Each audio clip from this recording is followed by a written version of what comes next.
যে আমার কাছ থেকে বকা খায়, যে আমার হাত থেকে মার খায়, তারই উপকার হয়। না না, এটা আমার কথা না, এটা মঙ্গলা মায়ের কথা।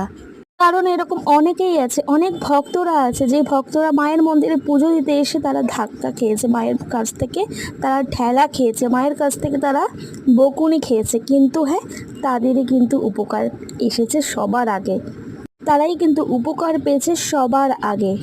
আর এই যে ভক্তকে দেখতে পাচ্ছ, এই ভক্ত কিন্তু মায়ের থেকে, মানে মঙ্গলা মায়ের থেকে সে ঠেলা খেয়েছে।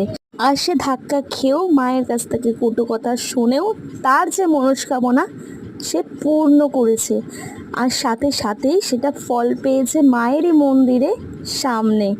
তাই মঙ্গলা মা বলছে যে আমি যা কিছুই করি সবটাই আমাকে দিয়ে মা করিয়ে নেয়, কারণ মা এটাই চায় আর সেটাই হয়ে যায়। আর সেইভাবেই ভক্তরা উপকার পায়। জয় কৃষ্ণকালী মায়ের জয়।